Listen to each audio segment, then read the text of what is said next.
भारत माता की। भारत माता की। थाने सगळाने राम राम। राजस्थान के राज्यपाल हरिभाऊ बागड़े जी, यहां के लोकप्रिय मुख्यमंत्री श्रीमान भजनलाल जी, पूर्व मुख्यमंत्री बहन वसुंधरा राजे जी,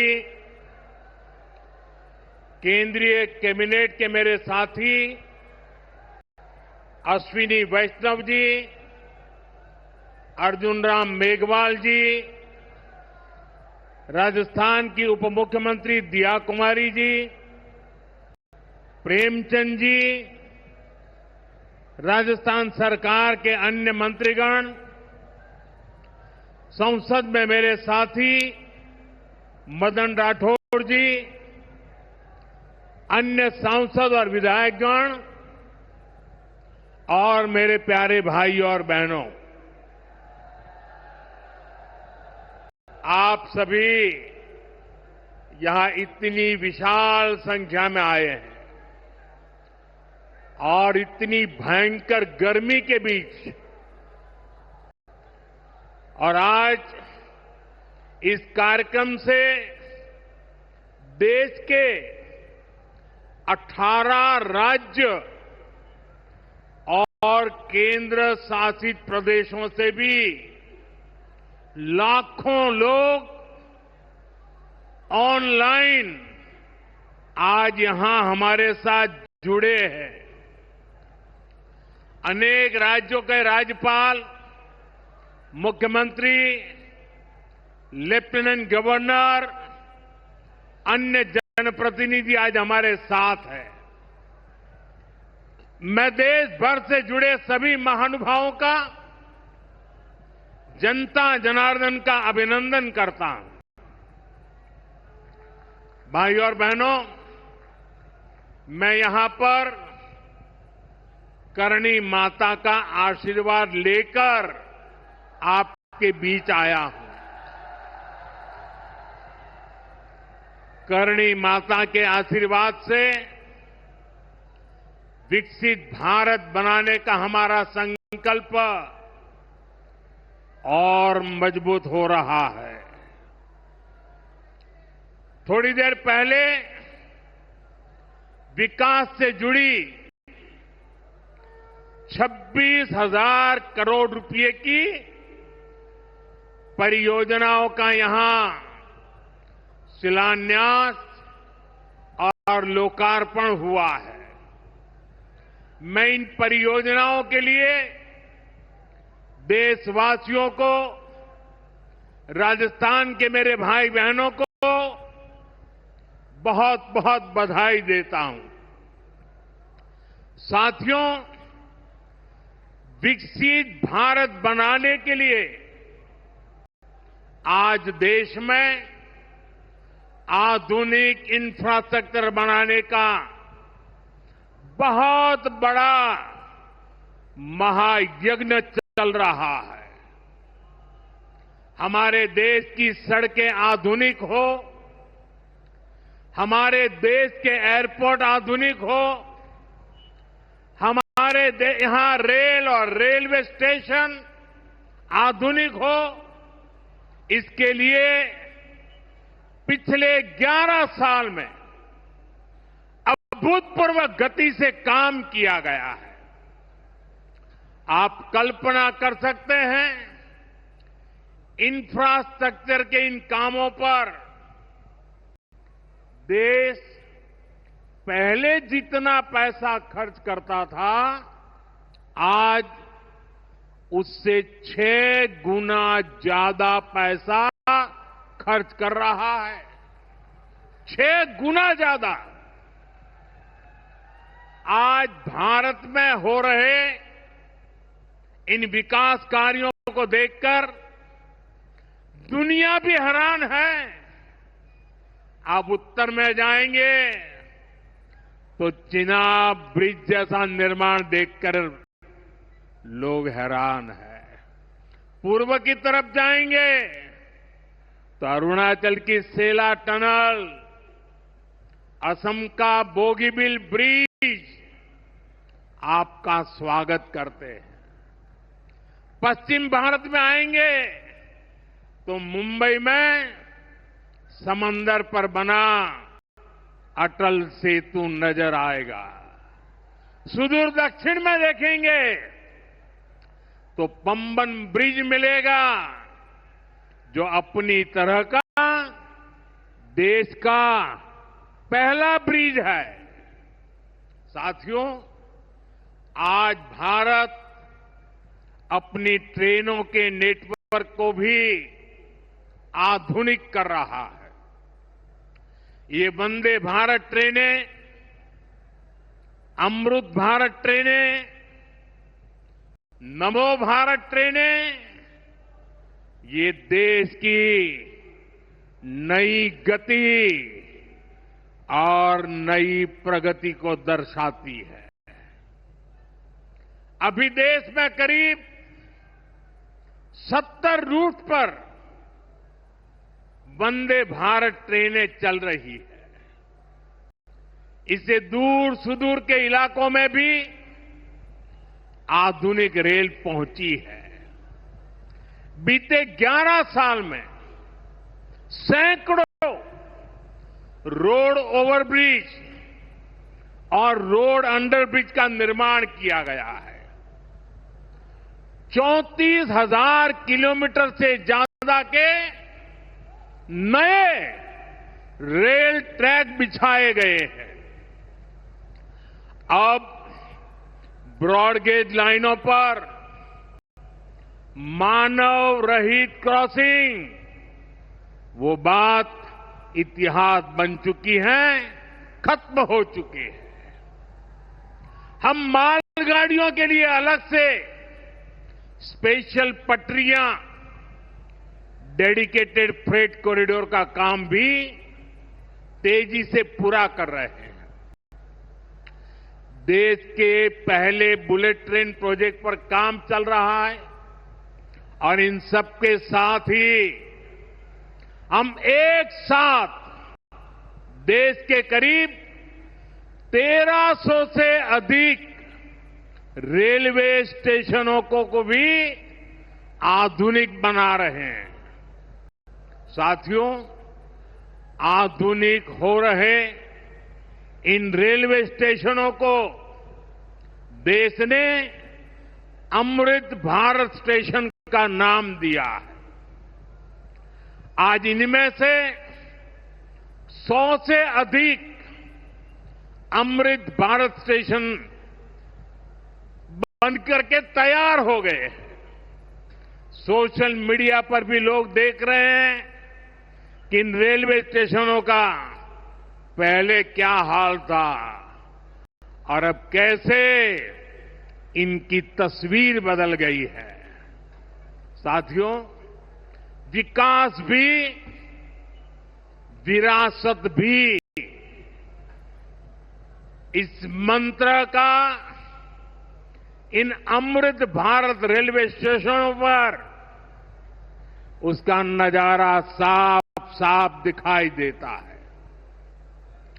ये स्थानीय कला और संस्कृति के भी नए प्रतीक है।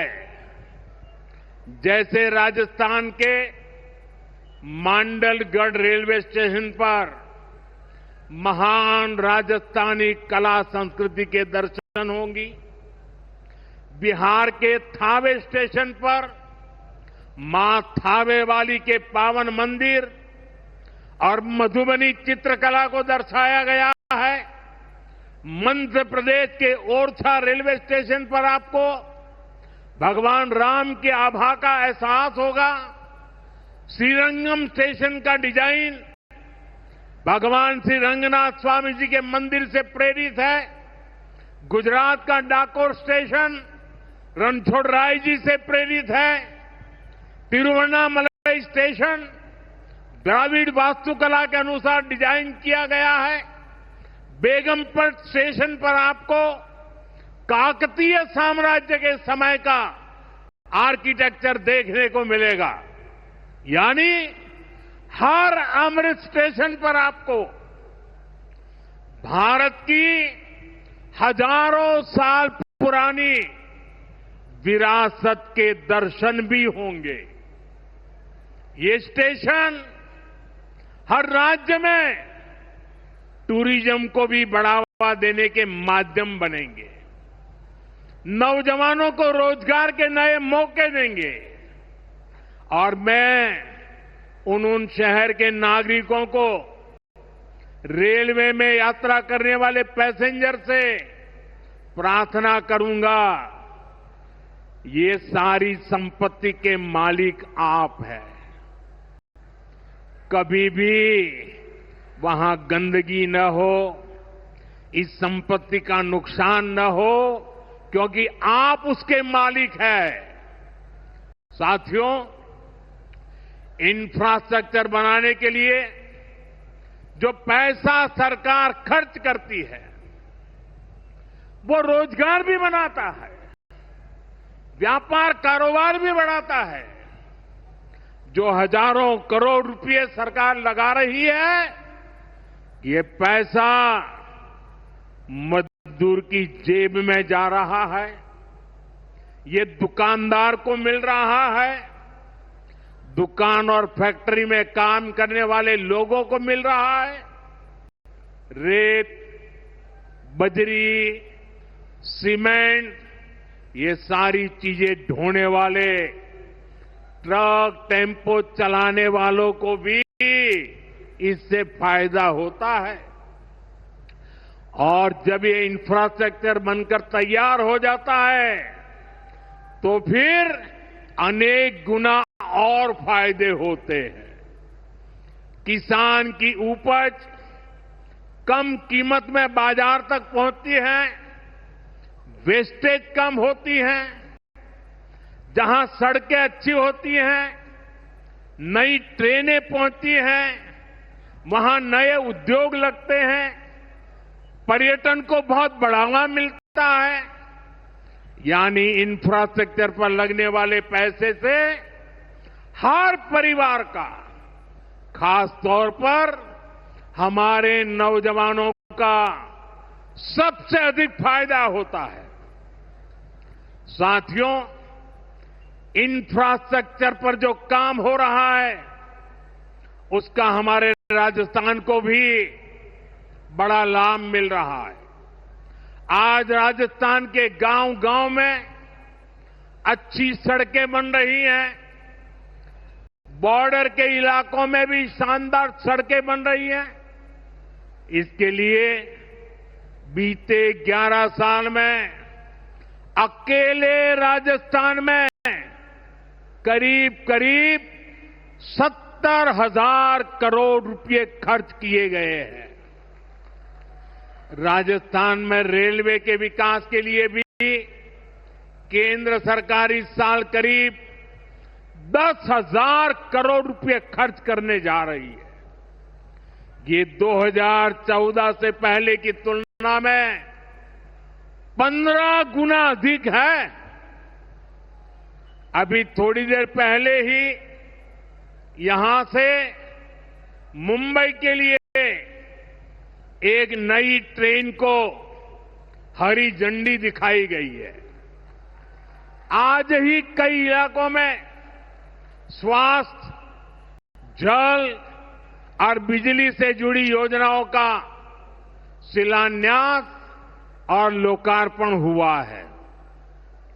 इन सारे प्रयासों का लक्ष्य है हमारे राजस्थान के शहर हो या गांव तेजी से उन्नति की ओर बढ़ सके, राजस्थान के युवाओं को उनके शहर में ही अच्छे अवसर मिल सके।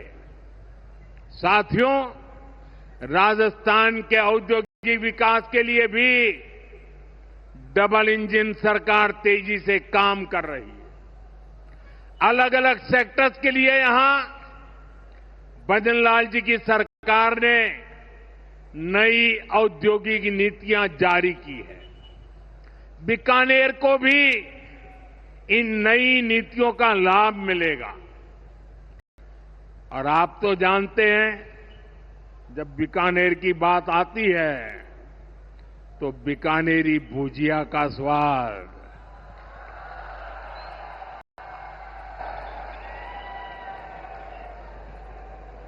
और बीकानेरी रसगुल्लों की मिठास,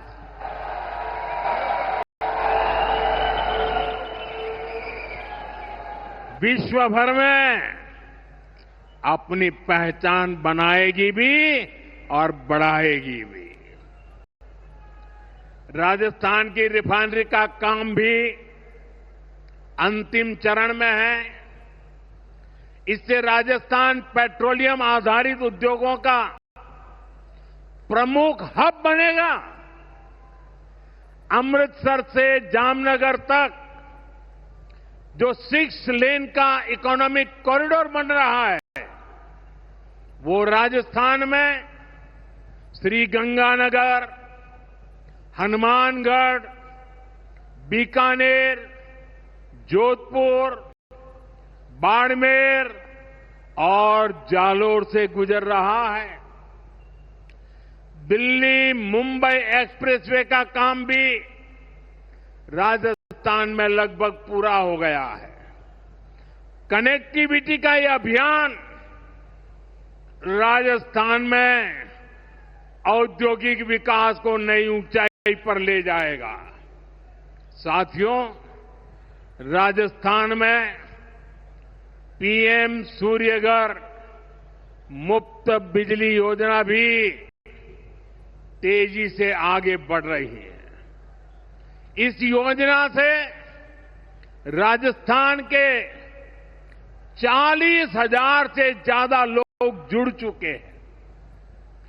इससे लोगों का बिजली बिल 0 हुआ है और लोगों को सोलर बिजली पैदा करके कमाई का नया रास्ता भी मिला है। आज यहां बिजली से जुड़े कई प्रोजेक्ट का शिलान्यास और लोकार्पण हुआ है। इनसे भी राजस्थान को और ज्यादा बिजली मिलेगी। बिजली का बढ़ता उत्पादन भी राजस्थान में औद्योगिक विकास को नई गति दे रहा है। साथियों, राजस्थान की ये भूमि रेत के मैदान में हरियाली लाने वाले महाराजा गंगा सिंह जी की भूमि है। हमारे लिए पानी का क्या महत्व है, यह इस क्षेत्र से बेहतर भला कौन जानता है। हमारे बीकानेर, श्रीगंगानगर, हनुमानगढ़, पश्चिम राजस्थान के ऐसे अनेक क्षेत्रों के विकास में पानी का बहुत बड़ा महत्व है। इसलिए एक तरफ हम सिंचाई परियोजनाओं को पूरा कर रहे हैं और साथ ही नदियों को जोड़ रहे हैं। पार्वती, काली सिंध, चंबल लिंक परियोजना से राजस्थान के अनेक जिलों को लाभ होगा। यहां की धरती, यहां के किसानों को फायदा होगा। साथियों,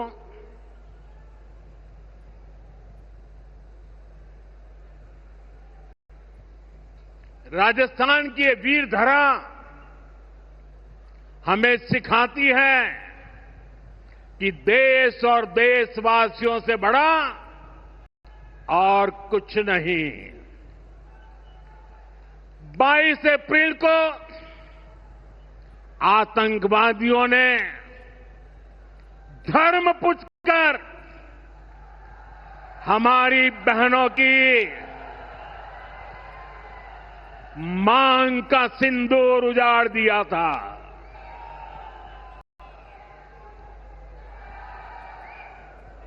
वो गोलियां पहलगाम में चली थी, लेकिन उन गोलियों से 140 करोड़ देशवासियों का सीना छलनी हुआ था।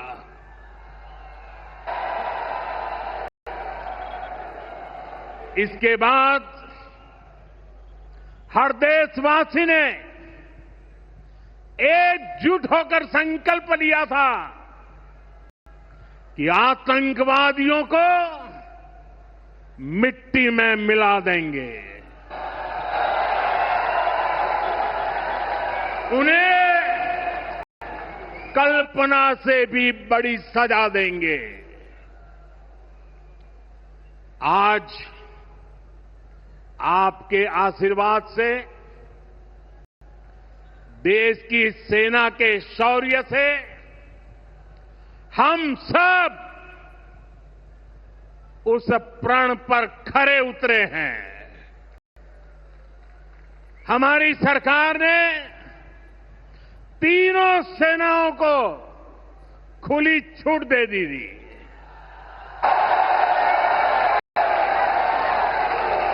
और तीनों सेनाओं ने मिलकर ऐसा चक्रव्यूह रचा कि पाकिस्तान को घुटने टेकने के लिए मजबूर कर दिया।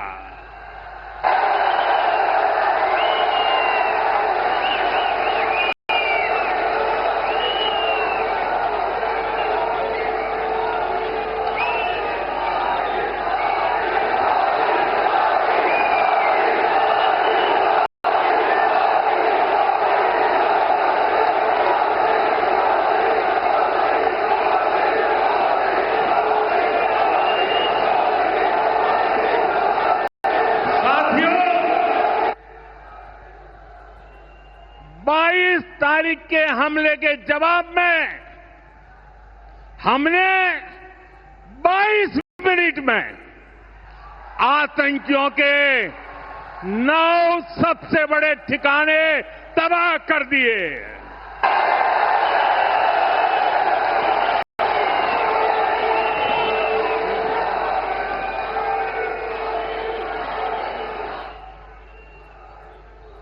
दुनिया ने और देश के दुश्मनों ने भी देख लिया कि जब सिंदूर बारूद बन जाता है तो नतीजा क्या होता है।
वैसे साथियों,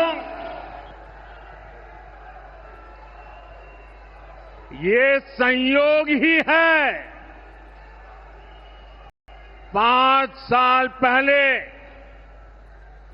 जब बालाकोट में देश ने एयर स्ट्राइक की थी, उसके बाद मेरी पहली जनसभा राजस्थान में ही सीमा पर हुई थी।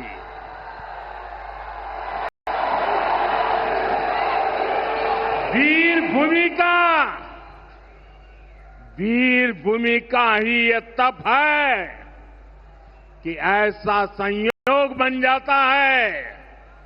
अब इस बार जब ऑपरेशन सिंदूर हुआ तो उसके बाद मेरी पहली जनसभा फिर यहां वीरभूमि राजस्थान की सीमा पर बीकानेर में आप सभी के बीच हो रही है।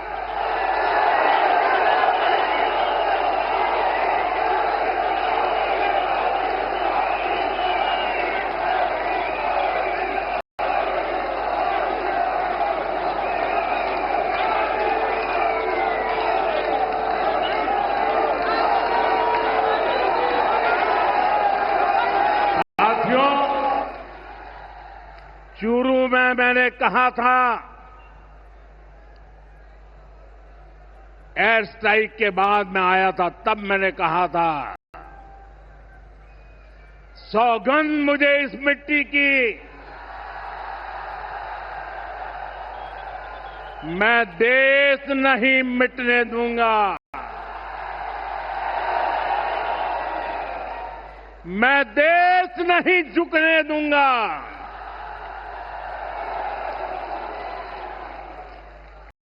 आज मैं राजस्थान की धरती से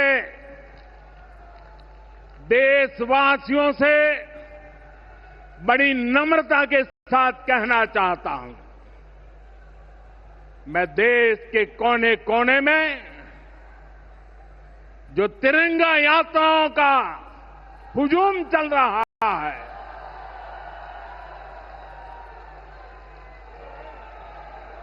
मैं देशवासियों से कहता हूं,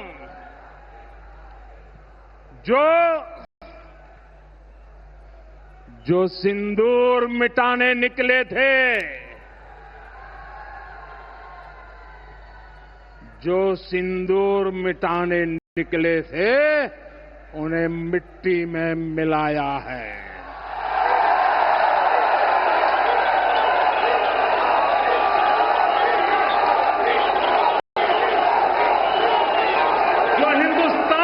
लहू बहाते थे, जो हिंदुस्तान का लहू बहाते थे, आज कतरे कतरे का हिसाब चुकाया है।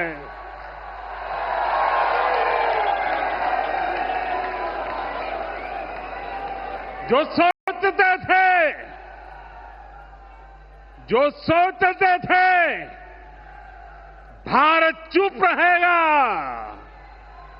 आज वो घरों में डूब के पड़े हैं।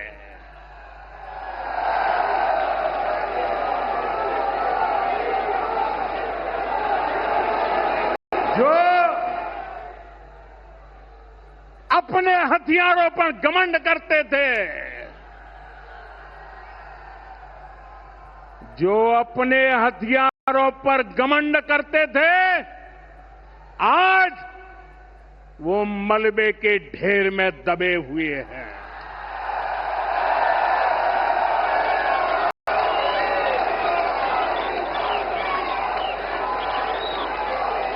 मेरे प्यारे देशवासियों, ये शोध प्रतिशोध का खेल नहीं, ये शोध प्रतिशोध का खेल नहीं, ये न्याय का नया स्वरूप है।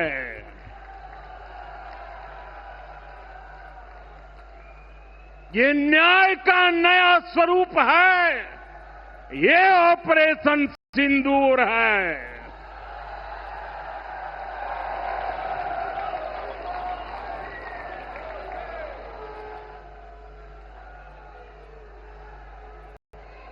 ये सिर्फ आक्रोश नहीं है, ये सिर्फ आक्रोश नहीं है, ये समर्थ भारत का रौद्र रूप है। ये भारत का नया स्वरूप है।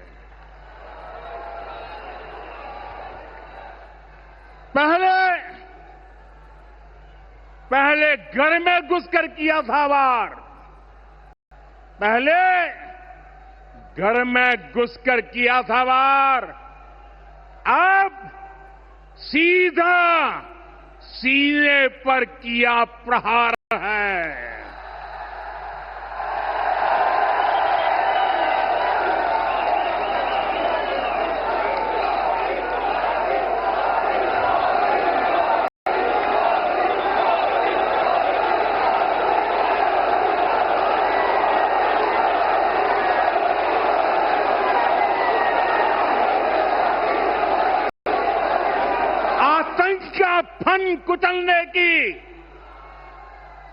आतंक का फन कुचलने की यही नीति है, यही रीति है, यही भारत है, नया भारत है।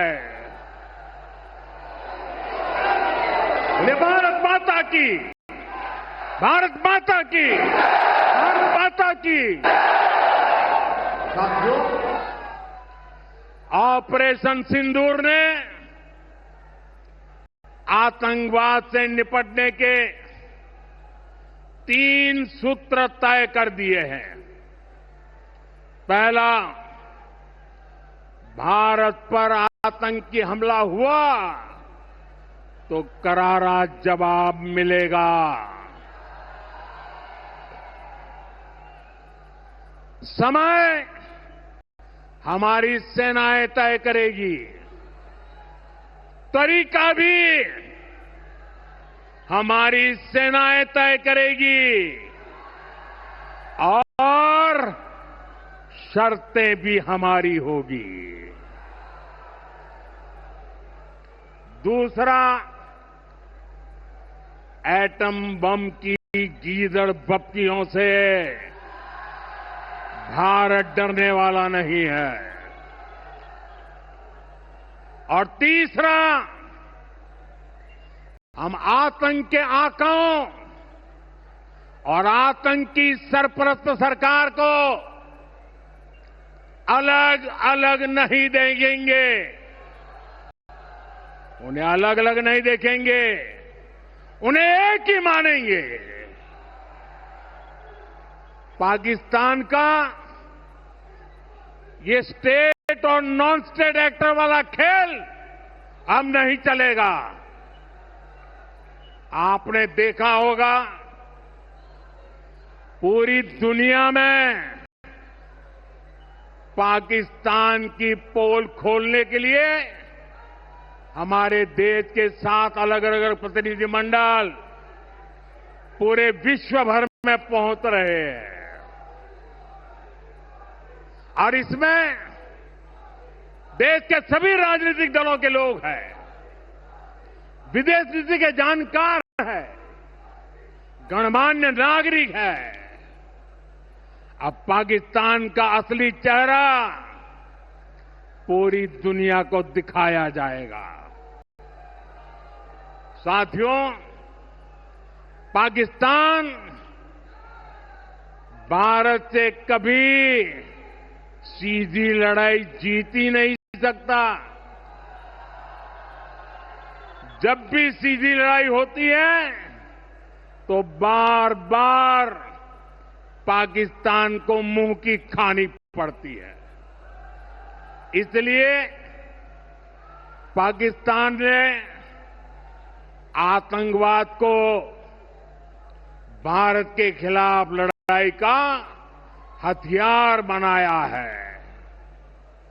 आजादी के बाद पिछले कई दशकों से यही चला आ रहा था। पाकिस्तान आतंक फैलाता था, निर्दोष लोगों की हत्याएं करता था, भारत में डर का माहौल बनाता था। लेकिन पाकिस्तान एक बात भूल गया, अब मां भारती का सेवक मोदी यहां सीना तान कर खड़ा है।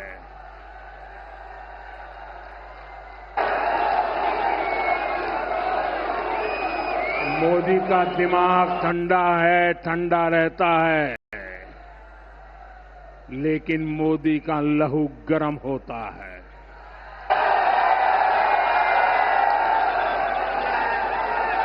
और अब तो मोदी की नसों में लहू नहीं, गरम सिंदूर बह रहा है।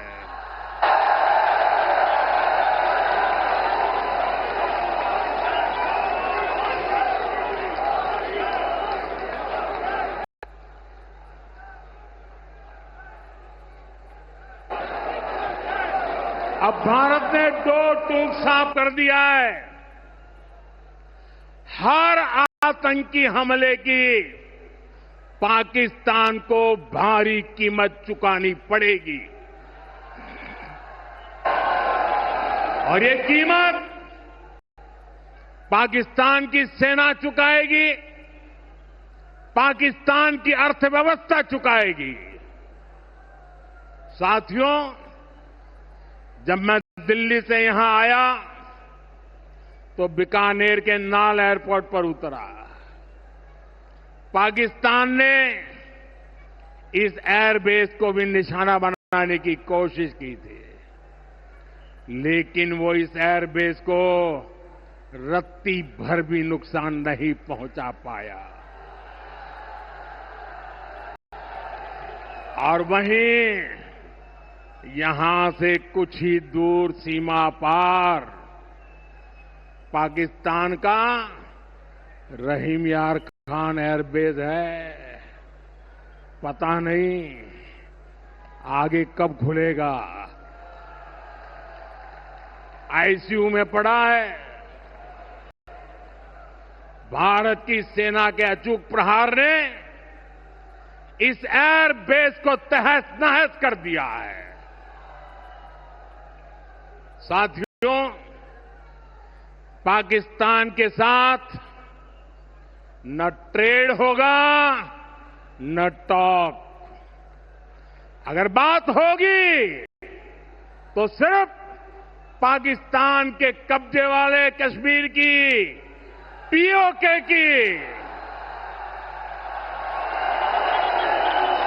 और अगर पाकिस्तान ने आतंकियों को एक्सपोर्ट करना जारी रखा तो उसको पाई पाई के लिए मोहताज होना होगा। पाकिस्तान को भारत के हक का पानी नहीं मिलेगा।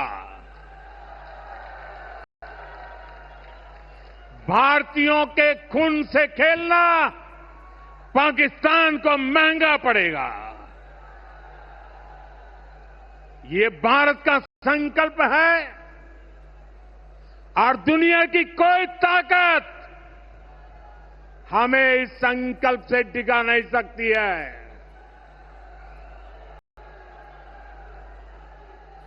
भाइयों और बहनों, विकसित भारत के निर्माण के लिए सुरक्षा और समृद्धि दोनों जरूरी है। ये तभी संभव है जब भारत का कोना कोना मजबूत होगा। आज का ये कार्यक्रम भारत के संतुलित विकास का, भारत के तेज विकास का उत्तम उदाहरण है। मैं एक बार फिर इस वीर धरा से सभी देशवासियों को बधाई देता हूं। मेरे साथ बोलिए, दोनों मुट्ठी बंद करके पूरी ताकत से बोलिए, भारत माता की, भारत माता की, भारत माता की, वंदे वंदे वंदे वंदे